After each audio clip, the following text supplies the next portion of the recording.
1968, Montana. Une simple gravière sur un terrain familial dissimulait un nourrisson de moins de 2 ans, entouré de plus de 125 outils en pierre teintés d'ocre rouge. Les scientifiques allaient prouver qu'il s'agissait des seuls restes humains jamais découverts en association directe avec des artefacts Clovis, et l'ADN ancien de cet enfant allait réécrire tout ce qu'on croyait savoir sur les premiers Américains. Mais comment le génome d'un seul enfant a-t-il pu renverser des décennies de certitude? La réponse commence au pied d'une colline battue par les vents, une gravière creusée à la base d'une falaise de grès, sur le ranch de la famille Enzik, près de Wilsall, Montana. Non seulement des fragments osseux, mais une multitude de lames et pointes de lance finement taillées, plus d'une centaine, certaines encore couvertes d'ocre rouge. La nouvelle parvint rapidement à la famille Enzik. Ils avaient autorisé l'extraction de gravier, mais n'auraient jamais imaginé une telle découverte. Conscients de son importance, ils contactèrent des spécialistes. En quelques jours, des archéologues fouillaient les débris sous le surplomb rocheux.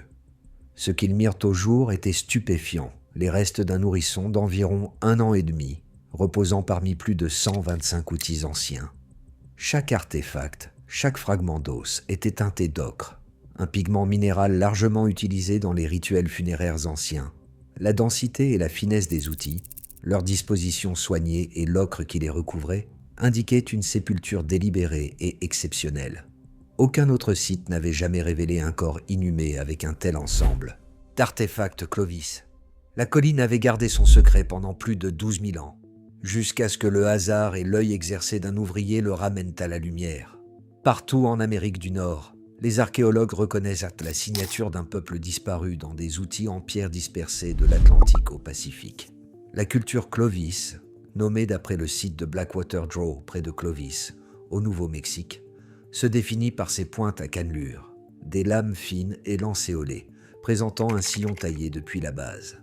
Façonnées avec une précision qui impressionne encore les experts, ces pointes servaient à chasser les plus grands animaux de l'ère glaciaire, mammouths, mastodontes et bisons anciens. Plus de 10 000 points de Clovis ont été répertoriés sur plus de 1000 sites, des rivières de Floride aux hautes plaines du Montana, faisant de Clovis la plus ancienne tradition archéologique répandue en Amérique du Nord. Pendant des décennies, le modèle Clovis d'abord a dominé la discipline. Les chercheurs pensaient que ces artisans étaient les premiers Américains, arrivés de Sibérie à mesure que les glaciers reculaient, puis dispersés rapidement sur tout le continent. Pourtant, malgré tous les artefacts exhumés, pointes de projectiles, grattoirs, outils en os, aucun reste humain n'avait jamais été trouvé directement associé à cet outillage. La sépulture d'Enzik changea la donne. Pour la première fois, les ossements d'un enfant reposaient parmi un ensemble indiscutable d'artefacts Clovis, tous teintés d'ocre rouge. Cette association rare soulevait des questions fondamentales. Qui étaient donc les Clovis? Et quelle était leur place dans l'histoire plus profonde des premiers Américains? Pendant plus de 40 ans, les restes de l'enfant d'Enzik et les outils teintés d'ocre sont restés sur les étagères de conservation de l'université Texas A&M. La découverte avait stupéfié les Sioux, archéologues, mais pendant des décennies, la technologie nécessaire pour en percer les secrets n'existait tout simplement pas. Les premières études se concentraient sur la morphologie des outils et la structure du squelette, tandis que l'ADN fragile, contenu dans les os, subissait d'innombrables cycles de gel et dégel, bien avant qu'on envisage de le séquencer. Au début des années 2010, une nouvelle forme d'investigation scientifique devint possible. Le séquençage de nouvelle génération, des machines capables de lire des millions de fragments d'ADN simultanément, ouvrit une porte restée fermée pendant des générations. C'est seulement grâce à ces avancées que les scientifiques pouvaient espérer récupérer et reconstituer le matériel génétique de restes aussi anciens et dégradés. Sarah Enzik, qui avait grandi en entendant les récits de cette découverte sur les terres de sa famille, se retrouva au cœur de l'enquête.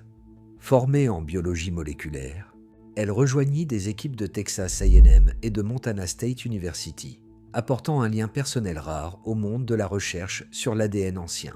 Ensemble, ils élaborèrent un protocole rigoureux: extraction de poudre osseuse en salle blanche, préparation de banques de séquençage et vérification systématique de l'authenticité des résultats.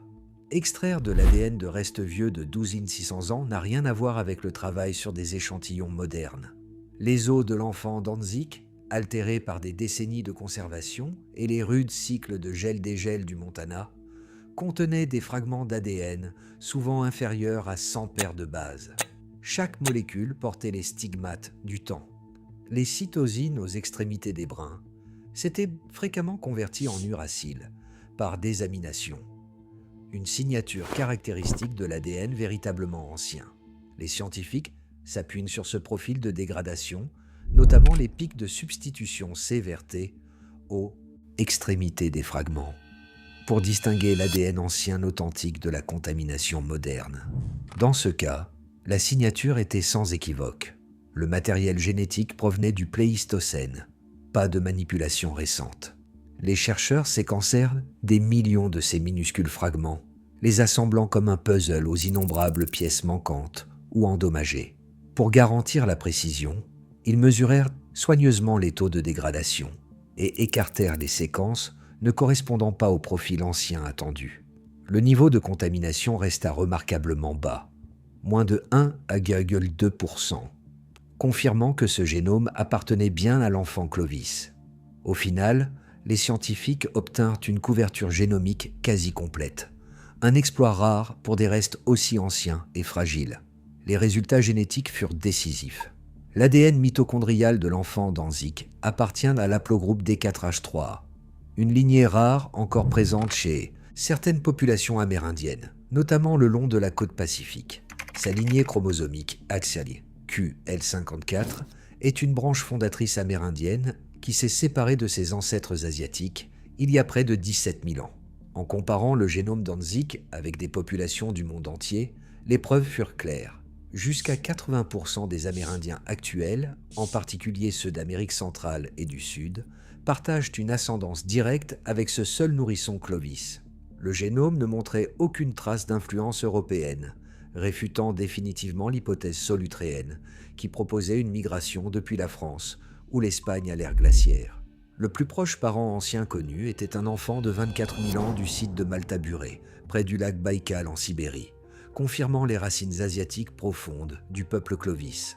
Bien avant que l'enfant Danzig ne soit inhumé, des humains avaient déjà foulé les Amériques. Des empreintes de pas, préservées à White Sands, au Nouveau-Mexique, datées de plus de 21 000 ans, prouvent que des hommes parcouraient ce continent des millénaires avant l'époque Clovis.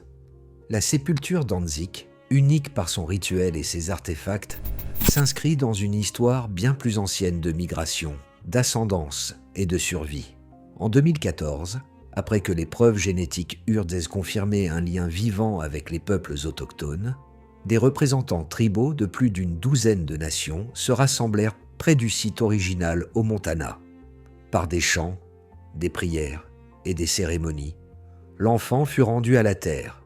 Cette réinhumation ne marquait pas simplement la fin d'une enquête scientifique. C'était un acte de respect, refermant un cercle entre ancêtres lointains et descendants. À cet instant, passé et présent se rejoignirent. Les preuves génétiques avaient ancré les origines amérindiennes fermement en Asie, et non en Europe, transformant notre compréhension de l'héritage, de l'identité et des migrations humaines. À mesure que de nouveaux sites sont découverts et de nouveaux génomes séquencés, l'histoire des premiers Américains continue de s'écrire sous nos pieds. Leur héritage perdure, dans l'ADN, dans la pierre et dans les questions que nous commençons à peine à poser.